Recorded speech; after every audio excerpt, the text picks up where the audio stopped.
నేను మీ శ్రీ కృషి పబ్లికేషన్స్ పుస్తక రచయిత అదేవిధంగానే తెలుగు ఫ్యాకల్టీ నాగమణిరారెడ్డి అండి. తొలిసారి మన వీడియో చూసే వాళ్ళు మన ఛానల్ అయితే సబ్స్క్రైబ్ చేసుకోండి. అలాగే మీకు నచ్చితేనే లైక్ చేయండి, షేర్ చేయండి.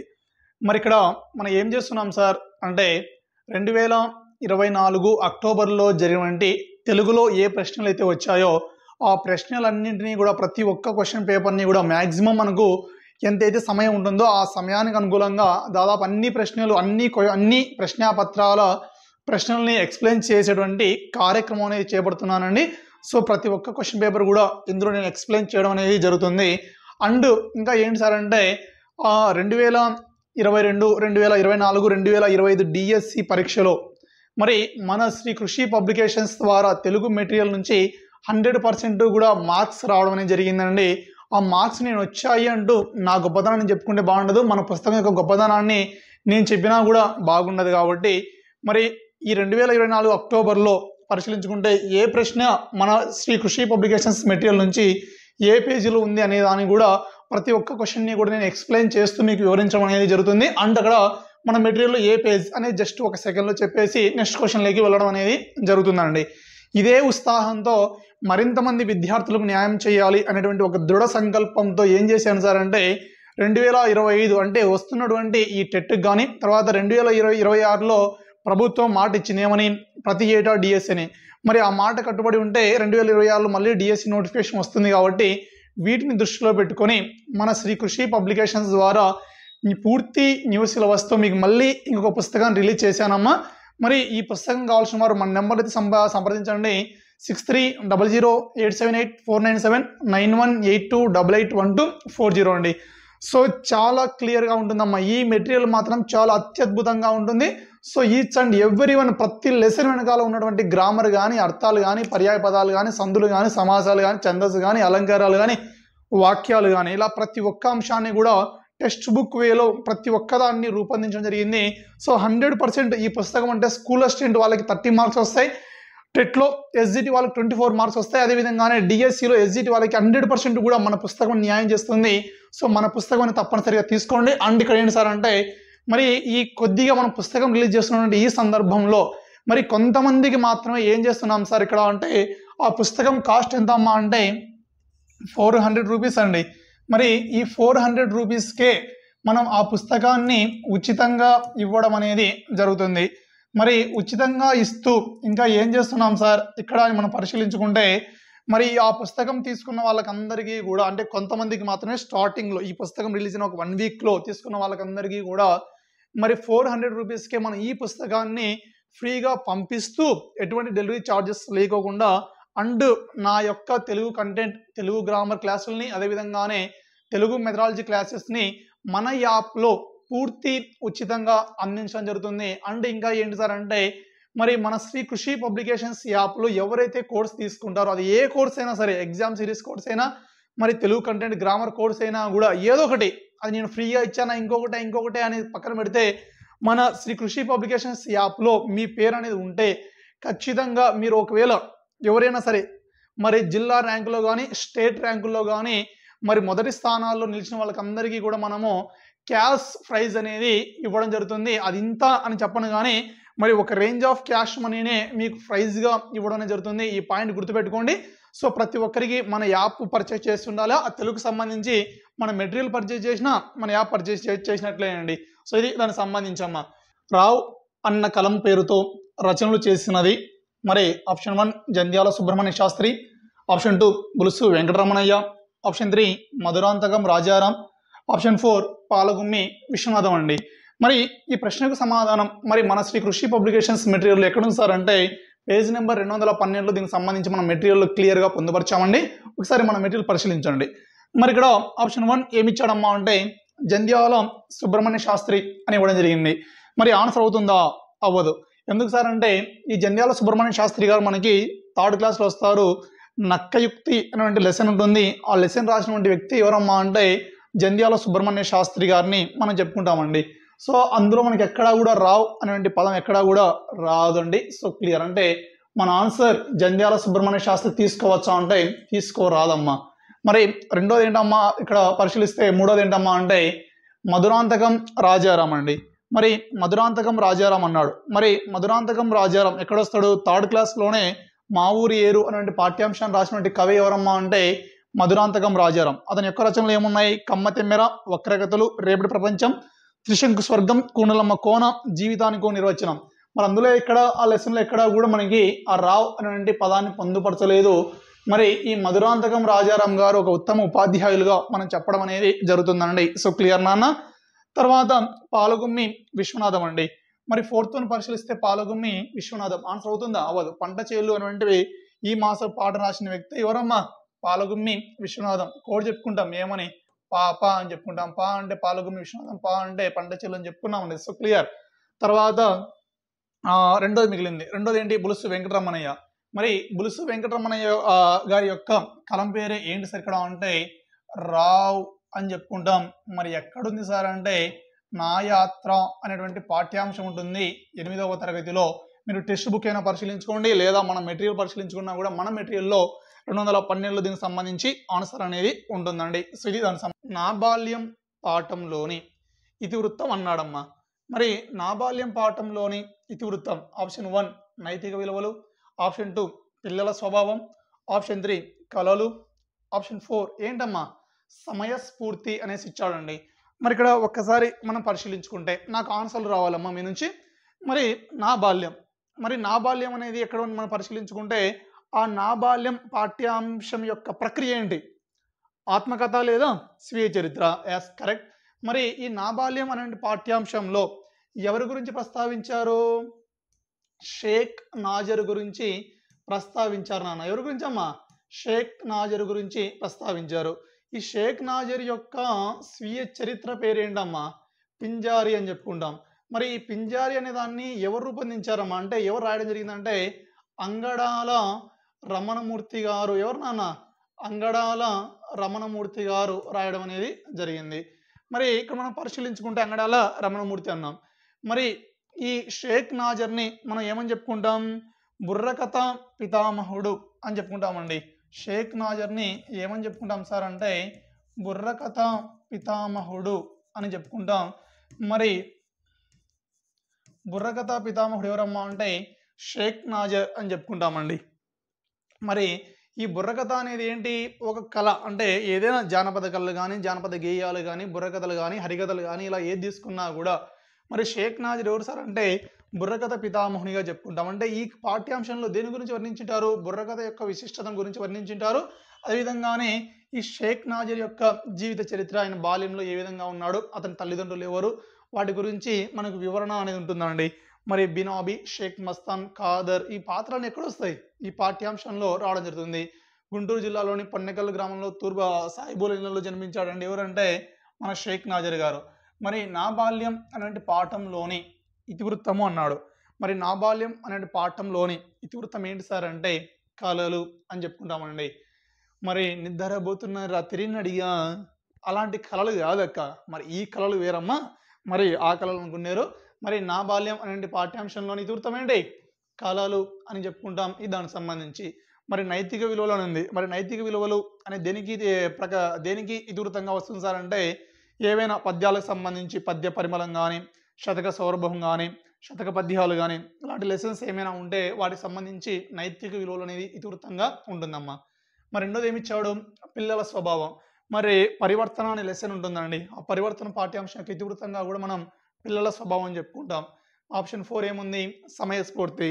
మరి కందుకూరి వీరేశలింగం రచించిన పాఠ్యాంశం పేరు సమయస్ఫూర్తి. ఆ పాఠ్యాంశం యొక్క ఇతివృత్తం ఏంటి?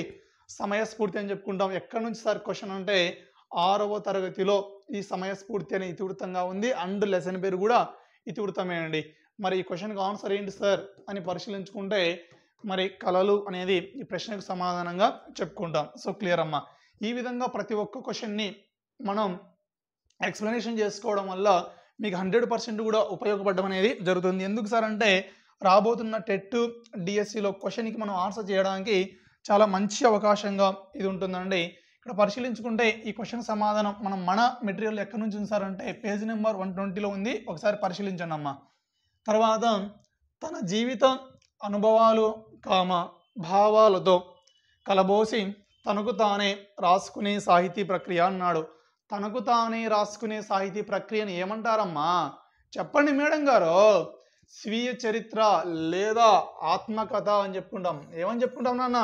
స్వీయ చరిత్ర లేదా ఆత్మకథ అని చెప్పుకుంటాం. అంటే తన జీవితంలో జరిగిన అనుభవాలు కానీ మరి ఏవైనా విషయాల గురించి కానీ తనకు తానే రాసుకునేటువంటి ప్రక్రియనే మనం ఏమని చెప్పుకుంటాం? ఆత్మకథ లేదా స్వీయ చరిత్ర అని చెప్పడం అనేది జరుగుతుందండి. సో క్లియర్ అన్న చాలా సింపుల్ క్వశ్చన్ అండి. తర్వాత రెండోది ఏదో జీవిత చరిత్ర అన్నాడు. జీవిత చరిత్ర అంటే మా వేరే వాళ్ళ యొక్క చరిత్రను మనం రాస్తే దాన్ని ఏమంటారు? జీవిత చరిత్ర అని చెప్పుకుంటాం. అంటే నా గురించి నేనే రాసుకుంటే అది ఏమవుతుంది అక్క? స్వీయ చరిత్ర అవుతుంది. మరి నేను ఏం చేసినానంటే సమంత హిస్టరీ గురించి రాశాను, అదేమవుతుందమ్మా? జీవిత చరిత్ర అనేది అవుతుందండి. ఇది దానికి సంబంధించాక. So clear. Next one madam గారు. నెక్స్ట్ వన్ ఇక్కడ ఏమి ఇచ్చాడమ్మా అంటే తొలి తెలుగు యాత్రా చరిత్ర అన్నాడండి. మరి ఆప్షన్ 1 నీలగిరి యాత్ర, ఆప్షన్ 2 నా ఉత్తర భారత యాత్రా విశేషాలు, ఆప్షన్ 3 కాశ్మీర దీప కలిక, ఆప్షన్ 4 కాశీ యాత్ర చరిత్ర అండి. మరి దీనికి సమాధానం ఎక్కడుంది సార్? మరి మన పుస్తకంలో అంటే పేజ్ నెంబర్ 296లో ఈ ప్రశ్నకు సమాధానం అనేది మన మెటీరియల్లో ఉంటుందండి. పరిశీలించండి అమ్మా.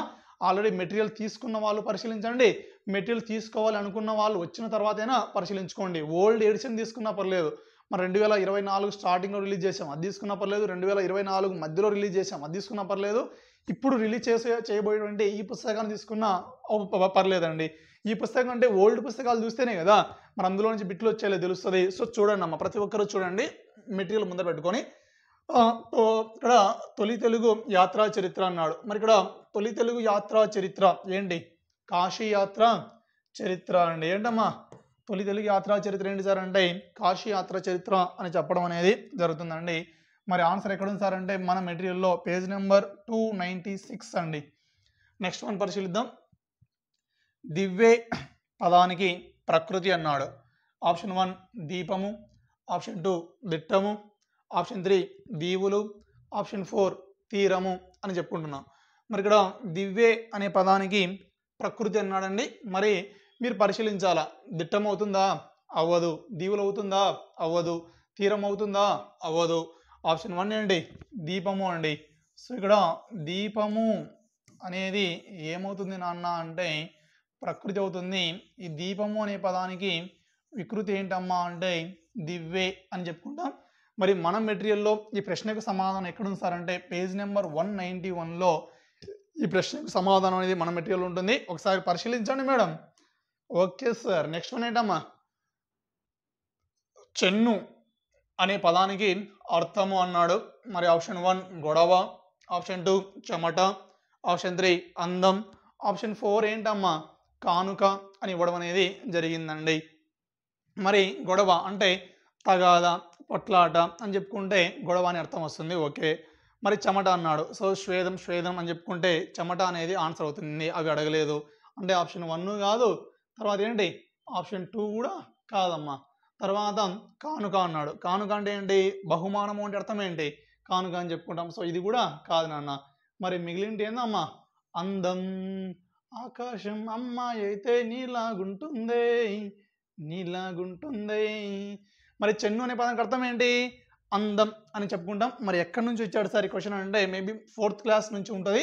మరి లెసన్ ఏంటమ్మా అంటే సత్యమహిమ. మరి మన మెటీరియల్లో దీనికి ఆన్సర్ ఎక్కడుంది సార్ అంటే పేజ్ నెంబర్ 132లో ఆన్సర్ అనేది ఉంటుంది మేడం. ఓకేనా సార్?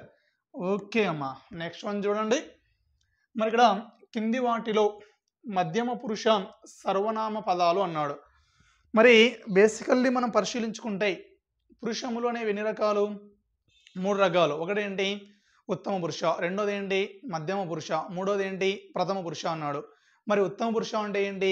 మాట్లాడే వాని గురించి తెలియసేదాన్ని ఉత్తమ పురుష అంటారు. మధ్యమ పురుష అంటే ఏంటి? వినే వాళ్ళకి అంటే మాట్లాడే వ్యక్తికి ఎదురుగా ఉన్నటువంటి వ్యక్తుల గురించి తెలియజేసేదాన్ని మధ్యమ పురుష అంటారు. మరి వినే వాళ్ళ గురించి కాకుండా, మాట్లాడే వ్యక్తి గురించి కాకుండా ఎక్కడో దూరాన ఉన్నటువంటి వేరొక వ్యక్తి గురించి కానీ అంశం గురించి కానీ తెలియజేస్తే దాన్ని ఏమంటారమ్మా? ప్రథమ పురుష అని చెప్పుకుంటాను. నేను అన్నం తిన్నాను, మేము అన్నం తిన్నాను. సో ఇవన్నీ ఏంటి? మేమే మాట్లాడుతున్నాం అంటే మాట్లాడేందుకు ఏమవుతారు? ఉత్తమ పురుష అనేది అవుతుంది. మరి ఇక్కడ ఫర్ ఎగ్జాంపుల్ నేను మేము అని ఇచ్చాడమ్మా. మరి నేను మేము అని ఏ పురుషులు అవుతాయి? ఉత్తమ పురుషులు అవుతాయి. మరి సమాధానం అవుతుందా? అవ్వదు. తర్వాత అతడు అన్నాను, అతడు ఎక్కడో ఉన్నాడు కాబట్టి అదే పురుష, ప్రథమ పురుష. ఆమె అన్నాను, ఆమె కూడా ఎక్కడో ఉంది, అది కూడా ఏ పురుష, ప్రథమ పురుష. మరి అతడు ఆమె ఆన్సర్ అవుతుందా? అవ్వదమ్మా. సో క్లియర్ నాన్న. మరి నెక్స్ట్ వన్, అవి అన్నాడు, అవి పక్షులు ఎక్కడ దూరంగా ఉన్నాయి, అవి ఎగురుతున్నాయి అంటాడు. అంటే మన ముందర లేవు, అవి ఎక్కడో దూరంగా ఉన్నాయి కాబట్టి అవి అనేది ఏ పురుష, ప్రథమ పురుష.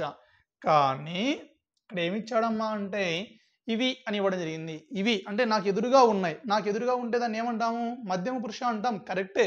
కానీ ఇక్కడ ఒక పదం ప్రథమ పురుష ఇచ్చాడు, ఒక పదం మధ్యమ పురుష ఇచ్చాడు కాబట్టి మన ఆన్సర్ తీసుకోవచ్చా నాన్న? సో తీసుకోరాదు నాన్న. So clear. మరి నాలుగో ఆప్షన్ ఏంటి సార్ అంటే మీరు, నీవు అని చెప్పుకుంటాను. మరి నాకు ఎదురుగా ఒక వ్యక్తి ఉన్నాడు, చిన్న పిల్లోడు, నీవు అన్నాను. ఎక్కువ మంది ఉన్నారు, మీరు అన్నాను. మరి మీరు, నీవు అనే ఏ పురుషులు అవుతాయి, మధ్యమ పురుషులోనే అవుతాయి. దీని ఆన్సర్ ఏంటమ్మా అంటే మీరు, నీవు అనేది ఆన్సర్ అవుతుంది. ఆప్షన్ 4 ఈజ్ మన ఆన్సర్ అండి. సో క్లియర్ అమ్మా. మరి మన మెటీరియల్ ఎక్కడ ఉంది సార్ అంటే page number 24 and page number 235లో ఈ ప్రశ్నకు సమాధానం అనేది ఉంటుందమ్మా. సో క్లియర్ నాన్న. నెక్స్ట్ వన్ ఏంటమ్మా అంటే వెండి గొలుసు వెయ్యడమే కానీ తీయలేము అన్నాడు. మరి ఎక్కడ ఉంటుంది సార్ ఈ క్వశ్చన్ అంటే మనకు మేబీ థర్డ్ క్లాస్లో అనుకుంటా పొడుపు విడుపు అని లెసన్ ఉంది. మరి ఆ పొడుపు విడుపు పాఠ్యాంశం యొక్క ప్రక్రియ ఏంటి సార్ అంటే సంభాషణ అని చెప్పుకుంటాం. దాన్ని రాసినటువంటి కవి ఎవరమ్మా అంటే చింతా దీక్షితులు అని చెప్పుకుంటాం. ఏకాదశి, శబరి, వట్టిరావు కథలు, లక్కబెడతలు ఈ రచనలు ఆయనే చేసింది. సో క్లియర్ అండి.